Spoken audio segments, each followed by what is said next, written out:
Olá, pessoal! Nem preciso dizer para vocês sobre o que é a nossa aula de hoje. Finalmente, nós começamos a conversar sobre essa grande civilização que se desenvolveu há mais de 6.000 anos antes de Cristo, às margens do Rio Nilo, e até hoje vem despertando aí grande interesse, muitos desafios, muitas novidades sobre a pesquisa sobre o Egito Antigo continuam acontecendo até hoje. Então, agora nós vamos ter a oportunidade aí de conhecer um pouquinho mais sobre essa grande civilização. Vejam só, pessoal, o Egito ele se desenvolve às margens do Nilo e uma frase muito conhecida de um historiador chamado Heródoto é essa que vocês estão acompanhando aí, o Egito, um presente do Nilo. O Egito é uma das civilizações que se desenvolve no Crescente Fértil, que vocês já estudaram, e como a Mesopotâmia, por exemplo, o Egito também é uma sociedade hidráulica e o seu desenvolvimento está muito ligado à presença desse rio, grande rio Nilo, que corta o Egito de norte a sul. O Egito está localizado numa região de clima muito quente, muito seco. O solo não é naturalmente fértil e a fertilidade do solo que garantiu o desenvolvimento dessa civilização está associada à presença do Rio Nilo. O Rio Nilo, no seu momento de chuvas, né, ele enchia muito, transbordava e trazia para a margem dos rios do rio uma substância extremamente fértil chamada humus. Eu já falei um pouquinho na aula das primeiras civilizações para vocês dessa substância. Ela era a mistura de substâncias em decomposição, então restos de alimento, folhas, restos de peixes, né? As próprias secreções dos peixes que se fixavam no fundo do rio, iam ali formando aquela substância extremamente fértil, que no momento das chuvas, né, quando o rio aumentava de volume e acabava transbordando, enchendo, né, tornando aquela área, né, aquela margem de terra não apenas úmida, mas extremamente enriquecida com essa substância orgânica que fertilizava o solo, e no momento que as chuvas diminuíam e que esse rio voltava gradativamente ao seu volume normal, permitia que a população que se formava ali na margem do rio cultivasse aquela terra fértil e dali tirasse a sua sobrevivência. É importante dizer que essas pessoas, esses primeiros grupos humanos que viveram, né, ao longo do Nilo, foram observando esse aspecto da natureza, observando que esse processo de cheia, de fertilização, de vazante era uma constante, era um ciclo, e foi observando e foi se beneficiando desse ciclo. Daí a gente questionar um pouquinho essa frase do Heródoto, né? Que o Nilo, o Egito não é só um presente do Nilo, o Nilo não é o grande, único responsável pelo desenvolvimento do Egito, mas o Egito não se desenvolveria sem o trabalho árduo, a dedicação constante desses grupos humanos que se desenvolveram ao redor, né, às suas margens. Esses grupos também, esses grupos humanos, no momento que eles foram se desenvolvendo, eles foram se organizando em comunidades chamadas nomos. Esses nomos eram comunidades humanas muito parecidas com que se formaram de uma forma muito parecida com a que nós estudamos no período neolítico. Eles vão desenvolvendo agricultura, vão se dedicando a outras atividades, a população vai aumentando, vão precisando de novas terras. Gradativamente vão surgindo os líderes nesses nomos, que serão chamados de nomarcas.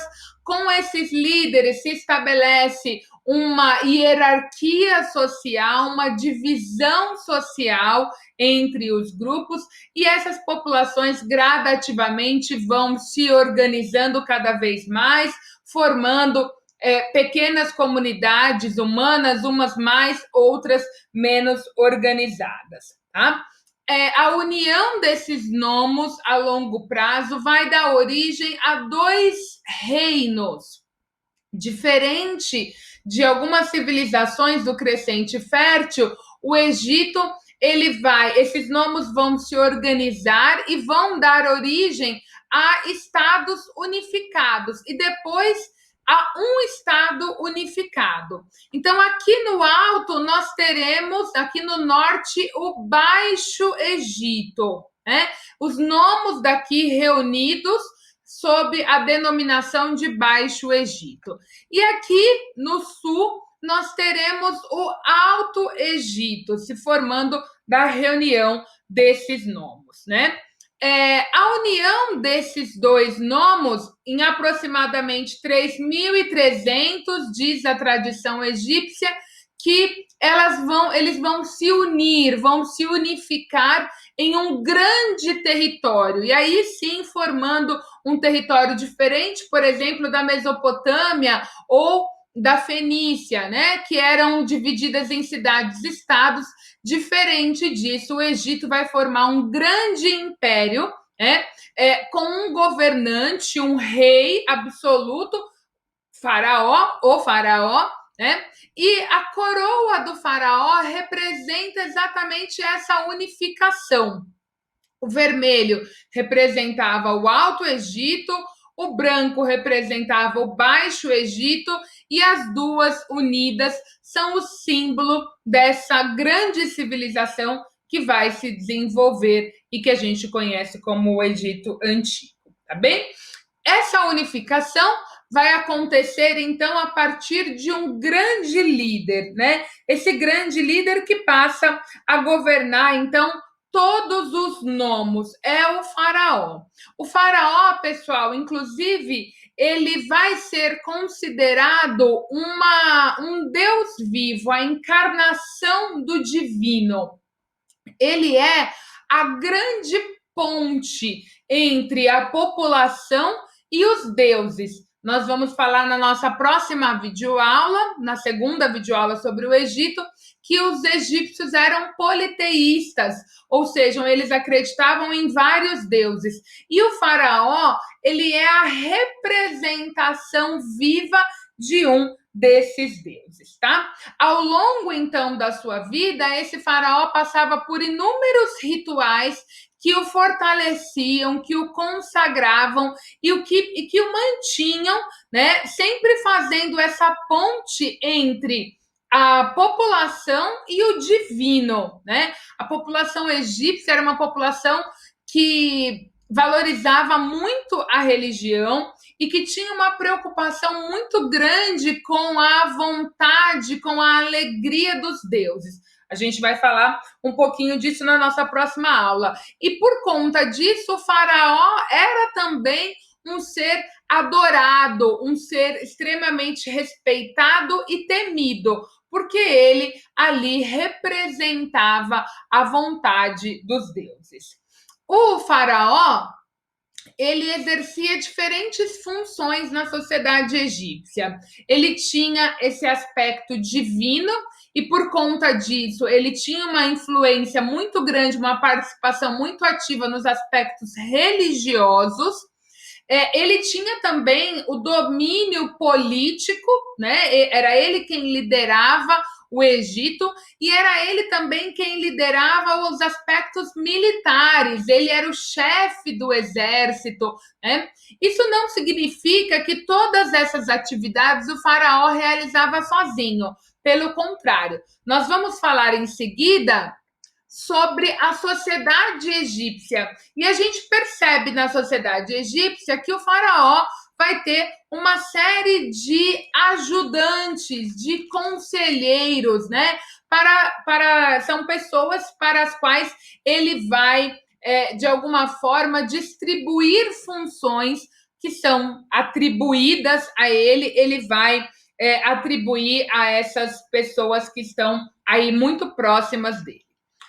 Antes da gente falar da sociedade egípcia, vale a pena a gente conversar um pouquinho sobre esse aspecto aqui dessa representação num formato de pirâmide da sociedade egípcia. A pirâmide aqui não é apenas por ser, né, a pirâmide ser um grande símbolo da civilização egípcia. Na verdade, não é por isso. A representação da sociedade num formato de pirâmide é uma caracterização dessa sociedade, tá? Por quê? Porque aqui no topo da pirâmide está representada estão representados aqueles grupos sociais que têm mais poder e que, tendo mais poder, estão no topo. E por estarem no topo e o topo ser menor, eles representam a minoria da população. E ao contrário, né, no extremo oposto, nós temos a base dessa pirâmide. A base dessa pirâmide é onde se concentra a maior parte da população egípcia, formada pelos escravos. Em alguns momentos da história egípcia, nós teremos uma grande quantidade de escravos, em outros momentos, essa quantidade será menor, mas nós temos aqui a maior parte da população formada por camponeses, principalmente, mas também por artesãos, tá? Eles ficam, então, na base dessa pirâmide. Essa base compreende a maior parte da população, a população mais pobre e a população que não é menos importante, mas que tem menos privilégios assegurados dentro dessa sociedade. A gente tem aqui que ressaltar que a sociedade egípcia é uma sociedade profundamente desigual. Os grupos que estão no topo da pirâmide, eles têm muito mais privilégios e eles têm uma vida muito melhor em termos de condições de sobrevivência do que os grupos que estão na base da pirâmide. Essa sociedade, como vocês percebem, era uma sociedade hierarquizada.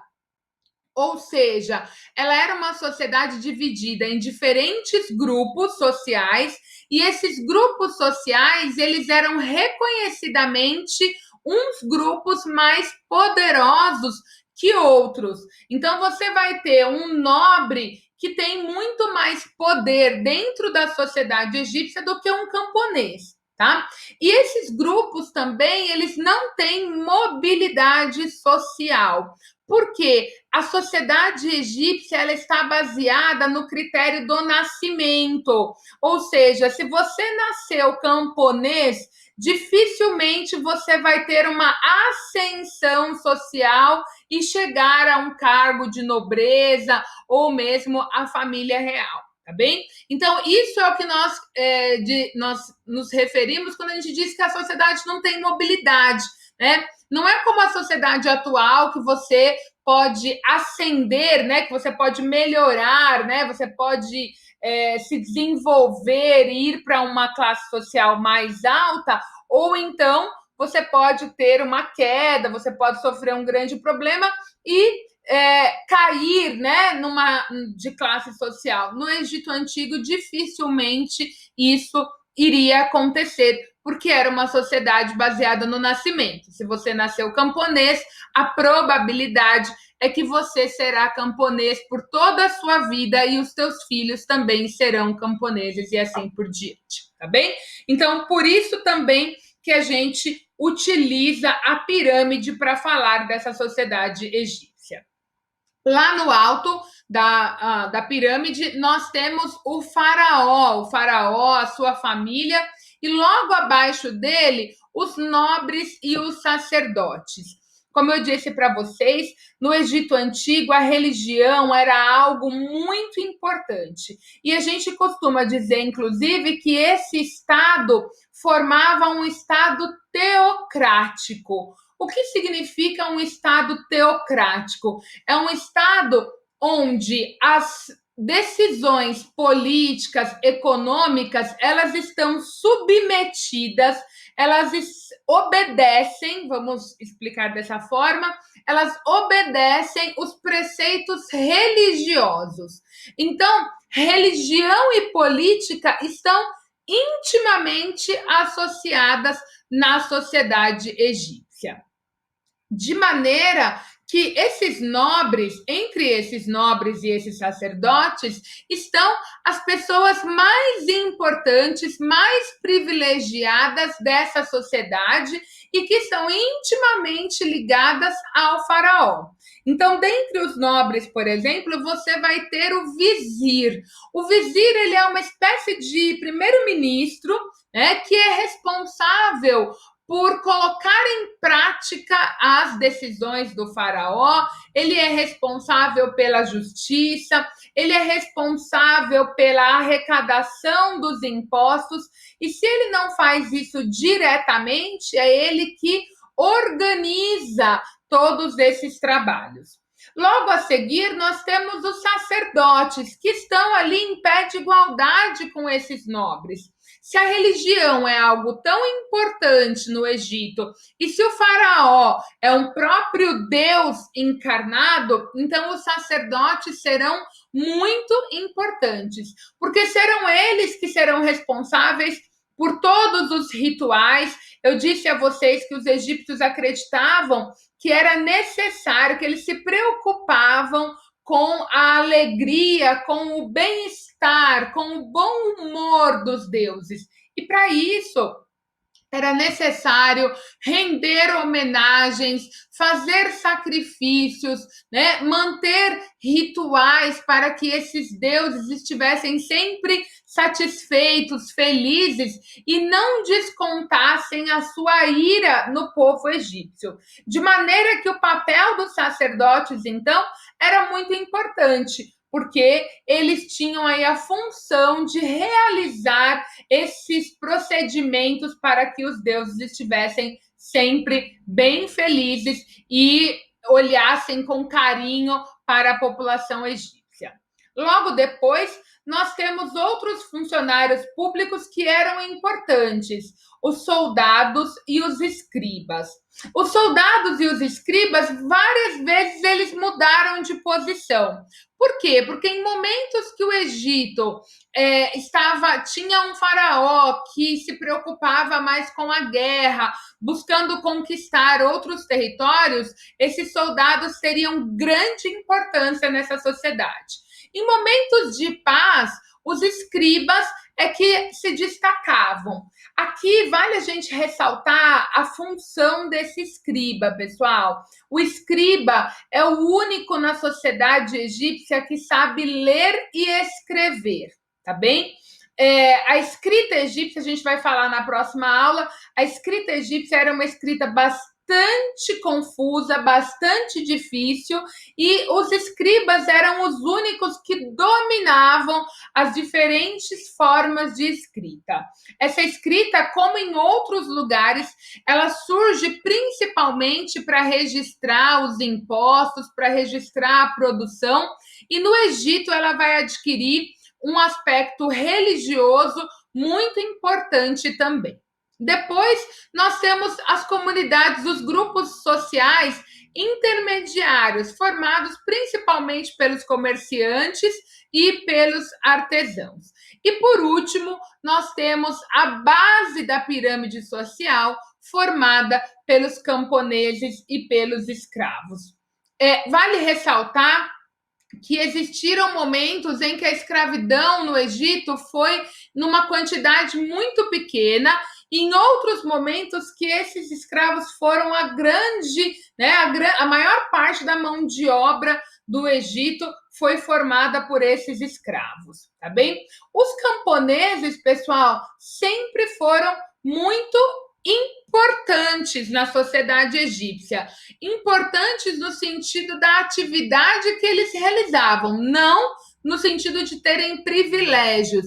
Pelo contrário, os camponeses não eram um grupo privilegiado, era um grupo que trabalhava em grande quantidade, realizava muitas atividades e era responsável pelo principal aspecto da economia egípcia, que era a agricultura. No momento em que esses camponeses não estavam cultivando o solo por conta das cheias do Nilo, eles se dedicavam a outras atividades, tá bem? Então, eles se dedicavam também à construção das pirâmides, à construção das grandes obras públicas características do Egito Antigo.